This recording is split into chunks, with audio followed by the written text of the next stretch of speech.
Hi students, welcome back to study room. और आज हम स्टार्ट करने वाले हैं one quick revision of the chapter जो हमने लास्ट क्लास में पढ़ा था, माय चाइल्डहुड। तो आइए देरी नहीं करते हैं and without any further delay let's get into the video. तो ये जो कहानी है इसमें हमने जैसा कि लास्ट क्लास में पढ़ा था किस बारे में है, अब्दुल कलाम जी के बारे में है। और इस कहानी में अब्दुल कलाम बताते हैं कि बचपन में हमारे अनुभव और हमारे आसपास के लोग हमारे जीवन को किस प्रकार से आकार देते हैं। तो किस तरीके से वो हमें शेप देते हैं, हमें किस तरीके से आकार देते हैं, ये हमें पता चलता है। वो द्वितीय विश्व युद्ध के दौरान रामेश्वरम में रहने, अपनी पहली मजदूरी अर्जित करने और भारत की नई स्वतंत्रता की प्रतीक्षा करने के अपने अनुभवों के बारे में भी बोलते हैं। तो ये एक तरीके से क्या है बच्चों, ऑटोबायोग्राफी। जब भी कोई व्यक्ति अपने बारे में कुछ लिखता है तो उसको हम क्या बोलते हैं, ऑटोबायोग्राफी, राइट। और एक होती है बायोग्राफी। तो बायोग्राफी क्या होती है, जो किसी दूसरे इंसान ने आपके लिए लिखा हो, वो क्या है, बायोग्राफी। और कलाम साहब क्या करते थे, उन्होंने क्या लिखी है, ऑटोबायोग्राफी।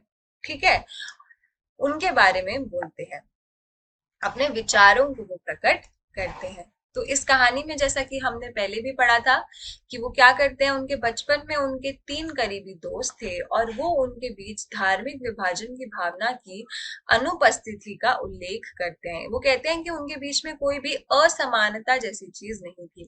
वो 3 दोस्त थे जो आपस में बहुत ज्यादा करीबी थे। हालांकि जब वो 5वीं कक्षा में थे तो एक नए शिक्षक ने उन्हें ब्राह्मण लड़कों के साथ आगे की पंक्ति में ना बैठने के लिए कहा। तो एक इंसिडेंट हुआ था उनके साथ ऐसा कि उनको थोड़ा सा डिस्क्रिमिनेशन फेस करना पड़ा। क्या केस फेस करना पड़ा, डिस्क्रिमिनेशन फेस करना पड़ा। लेकिन उसके बाद क्या हुआ, वो जो टीचर थे उनको उनकी गलती का एहसास हुआ और उसके बाद उन्होंने इस गलती को दोबारा कभी भी नहीं दोहराया। अब्दुल अपने विज्ञान शिक्षक से बहुत प्रभावित थे। उन्होंने उनसे सामाजिक बाधाओं को तोड़ना सीखा। तो जो सामाजिक बेड़ियां हैं जो हमें बांध के रखती हैं, उनको उन्होंने तोड़ना सीखा।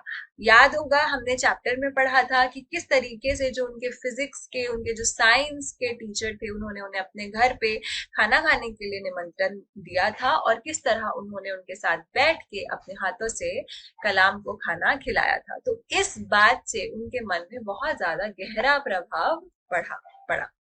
अय्यर ने कलाम को अपने घर भोजन के लिए आमंत्रित किया, लेकिन उनकी पत्नी ने अपनी शुद्ध रसोई में एक मुस्लिम लड़के को खाना परोसने से क्या कर दिया, इनकार कर दिया।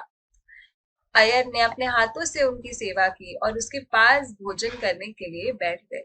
जब कलाम ने उच्च शिक्षा के लिए घर छोड़ने का फैसला किया तो उनके पिता समझ रहे थे और खलील जिब्रान के कॉम योर चिल्ड्रन को कलाम के प्रोत्साहन के रूप में वो उद्धृत कर रहे थे।